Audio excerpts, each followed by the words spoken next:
Blackburn Rovers are heading into a busy back end of the week, of course, on the back of a bit of a nasty taste in my mouth. That's right, a shock loss. Yes, I'm telling you, shock loss to Blackpool in the cup. Not the best preparations for the weekend ahead.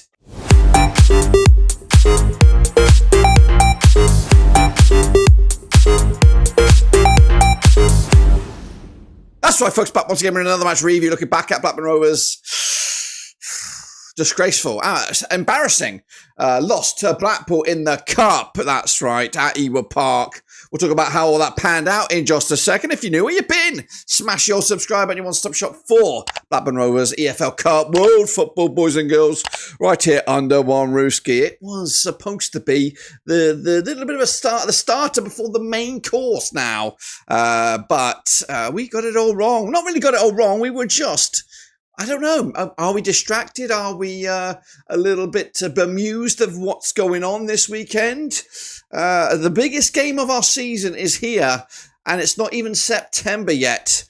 But we'll talk about that in another video. But let's talk about the first Lancastrian opponent we had this week. That was Blackpool. We'll get into all of that in a minute. Of course, big shout out to the VIPs, the other patrons. And again, before we look back at that, bit of a sidebar here. Now, before we jump into the video, something brand new to the channel. And what is it? It's the join button. That's right. We've gone there. Memberships. That's right. We've opened up the floodgates to members, so you can now join and support the channel in another way. We have our first member, so a big shout out to him. But you can also join that member and becoming an extra special member of the community. Just click on the join button, follow the on-screen instructions, and become part of the gang. All right, then, let's take a look at it. It was not pretty, was it? 2-1 loss to Blackpool, our first loss of the season. Let's talk about that first.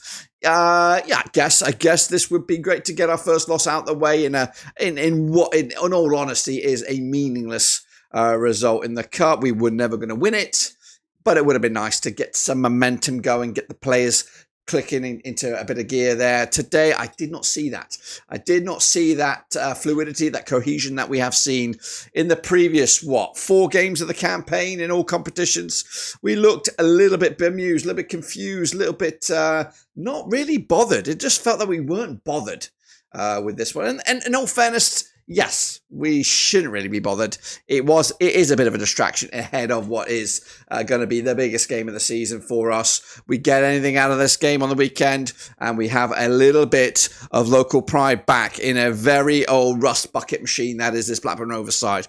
We have not been the best side in Lancashire for a while. We need to rectify that odds.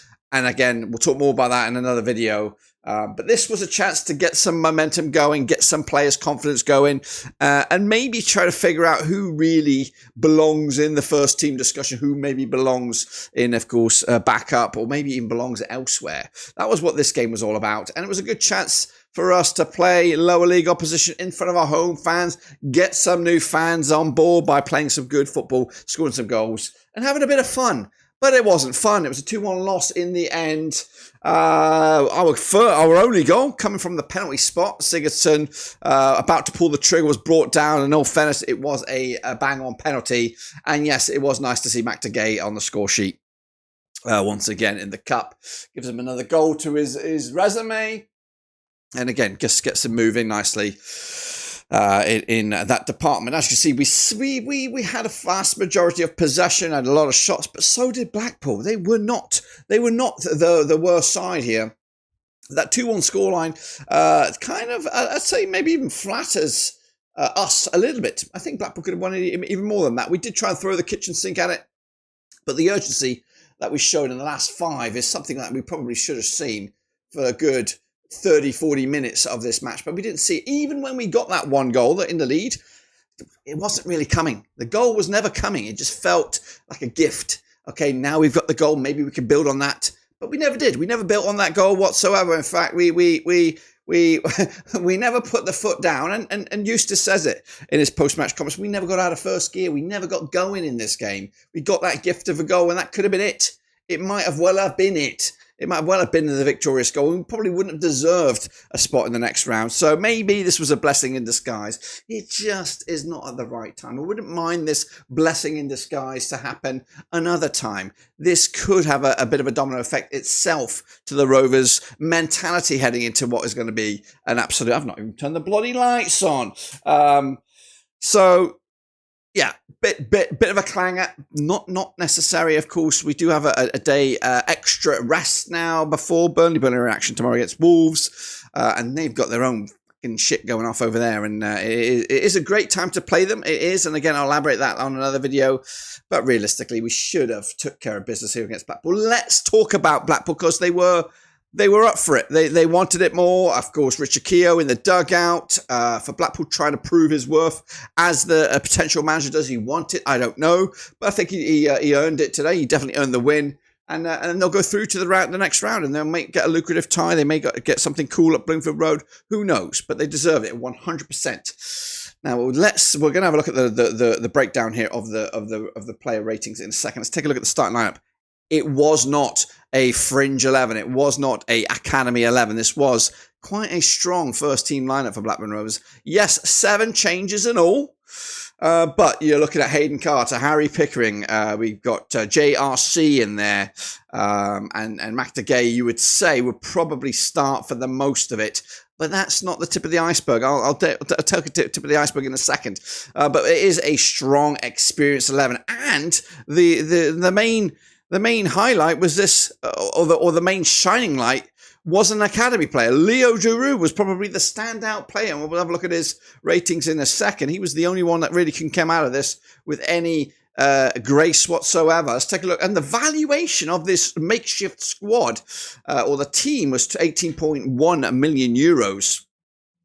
When you look at Blackpool's lineup here, again, with a value around about 3.98 million, I think we have a player probably Harry Pickering is worth more than this entire squad according to Transfermarkt. But this is their lineup. They had O'Donnell between the sticks, Pennington, Casey, Ashworth, Lawrence Gabriel. I thought he had a great game on that right hand side for them. Ryan Finnegan as well.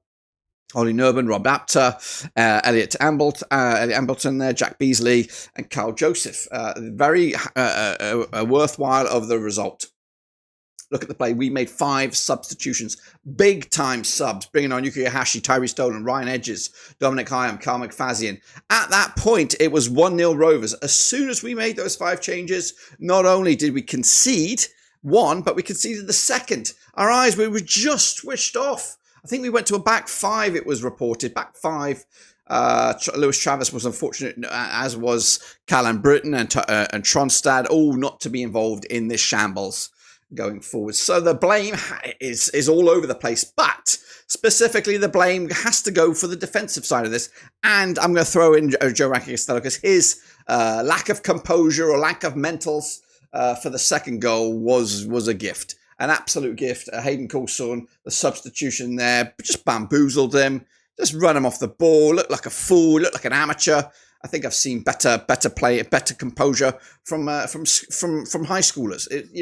Just shambles. That was the second goal. The first goal was just another defensive. These weren't spectacular goals by Blackpool. They were shambolic, piss poor goals that Rovers realistically should have been dealing with it. And why can't we deal with it? Because we don't have the voice of reason in the back.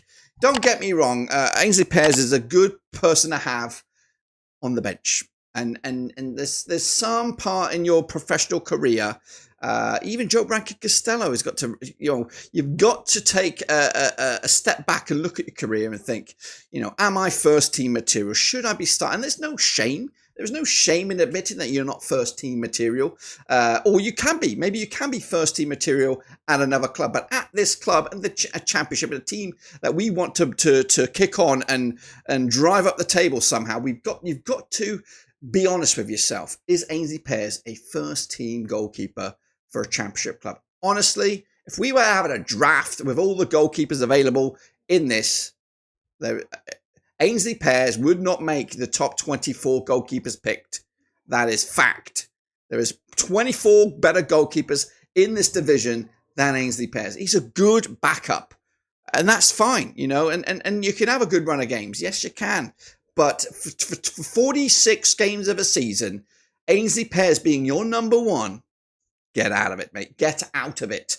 Same can be said for Joe Costello. Is he a player that fits in the mould to be starting as a midfielder for Blackburn Rovers for 46 games of the season? No. He is a top-notch utility player, a backup player, an Elliot Bennett. Don't disrespect. I loved Elliot Bennett. Elliot Bennett, you know, you could play him anywhere and he would give 100% for his thing. But there is no starting position in my Blackburn Rovers 11 for Joe Costello right now. No way, no how. And I cannot see it. There's been moments, and again, he scored last week. Great, kudos. I'm not saying there's not a player in there, but I don't think there's a starter. There's a not start. You know, again, you know, if you were to chuck him in a draft, a random draft, we all had no players. Where on earth would Joe Costello fall in that draft? Bloody a long, long way away. So he would not be drawn for a long time. So yeah, we need better players. We need better players. We need better starters. We need better first teamers. And yes, it does look like we might have to take a plunge on a couple of loans. And it looks like we might have to take a plunge on a couple of senior loans. And it could be exciting, this transfer window, or it could be a lot of smoke and mirrors and dog shit like we've had before with Duncan Maguire, with Lewis O'Brien, where we get a little bit of a little taste of something that potentially could happen and it all falls flat. But if the window was to end in the next hour, get a fucking goalkeeper in now. Goodness gracious me. What else do we got? Let's take a look. Let's take a little look at the match ratings then. As you can see from a unbiased point of view, and some of these are redonkulously horrific. Yes, I think we were in control of the game, but we never really got out of second gear at all, first gear, but we lost. I don't see Max Gaze getting a 7.6. I don't know why on earth Arnold's getting a 7.3. John Buckley with a 7.5. We were, I think, tapped out at a 7, to be fair. We weren't that good at all. Duru, I would give him in the man of the match. I think he, you know, considering what was on offer there, he definitely played out of his skin. Meanwhile, at Blackpool, kudos to the likes of, Beasley, the defensive line, Jordan Lawrence Gabriel at the back. Thought he was one of the standouts for Blackpool as well. But yeah, injuries and early subs for Blackpool caused them a bit of problems heading into this. There were some other major dramas around the grounds and all that, but let's, of course, have a little look at what the fans are saying, shall we? Let's jump on over to the mad world of X. Is that what they call it? X. Yes, here it is. Scroll back a little bit. Yeah, I'm getting a bit of slap in my chops. Mike or Slater09 says, thankfully, it's a meaningless game and our fringe players have finally some game time. Meanwhile, Kazula, Alan Crespo need a goalkeeper. James Marsh, oh well, not the end of the world, but we were poor, really sloppy, especially in midfield. But we move on. Tommy BR 1875, a very boring, lackluster game of football and pretty terrible performances to top it off. The players will know that's not good enough, not the momentum we needed. There we go. Going into Saturday, having to put it behind them now and make sure we turn up this weekend for the important one. This was, you know, the build up to the important one. Roy Lamar says, stupid result and arrogant performance and got exactly what we deserved. Indeed. Meanwhile, Andy, appalling display, but it's all about Saturday and getting 4 new players in before the window closes. Ross Stringfellow said, in the grand scheme of things, not a big deal. Bath was below par tonight, and with Pickering taking a whack, JE changed it. Never got to grips quickly enough and paid the price. Full debut to another Academy graduate. Roll on to Saturday now for the big one. Come on, you Blues. We are the Rovers, a.k.a. Mr. Max. Said fair play to Blackpool. They deserved it. They wanted it more tonight and came with something to prove. Looked like a very disjointed team in the end. Signings still needed. Karam says good. Complacency clearly kicking in after an okay start to the season. This better be the wake-up call they need before Saturday. I almost fell asleep watching that. It was very dab, was very dry, and was very Danny Dyer, that's right. What about the rest of the games around the Carabao Cup? Of course, there is another game, set of games tomorrow, but these were the most of them. Borough they're out at home. If we went out with a bit of a wobble, they went out with a bit of a walloping. 5-0 to Stoke. Meanwhile, QPR squeaked past Luton Town, penalty shootout. That's, of course, not the antidote for Luton Town. Meanwhile, Derby also join us on the scrap heap. Barrow get through on penalties. Well done to them. Grimsby, though, got Danny rolled this time around at Blundell Park. Meanwhile, Harrogate Town also got spanked by Heckingbottom. He's turned it up. Coventry with a 1-0 win over Oxford. Brighton put 4 past Crawley. Walsall with a 3-2 win win over Huddersfield Town. They knocked them out. Everton with a good win for them over Doncaster, and Fleetwood knocked out Rotherham. Meanwhile, you don't want to look at that one. Shrewsbury lost to Bolton 2-0 there. Millwall lost to Leyton Orient. You join us on the scrap heap. Watford knocked out Wayne Rooney FC. Leicester put 4 past Tranmere. Barnsley put Sheffield United out. That's also a bit of a nice little one as well. Fulham 2-0 winners over Birmingham. No Dembele in sight. Crystal Palace with a 4-0 win over Norwich. That's, of course, that. I think, all right, yeah, these are the other games going on. There is a small matter of Wolves, Burnley, of course, Wimbledon to take on Ipswich, West Ham, Bournemouth, Colchester, Brentford, Cardiff, Southampton, Swansea, Wickham, Newcastle will go to Nottingham Forest, and that will be that. There'll be a draw, but we don't really give two shits about that. That, my friends, is it. Yes, it's a bit of a bitter pill to swallow now, but let's get our first win out of the way and focus all about the weekend. Let's get these new signings in. Let's get this composed, settled squad organised and situated for the biggest game of the campaign, the biggest game of the season, and hopefully a defining point in East Lancashire. Let's rectify the right and rectify the wrongs and get Rovers back on the right side of right. Until then, I am out.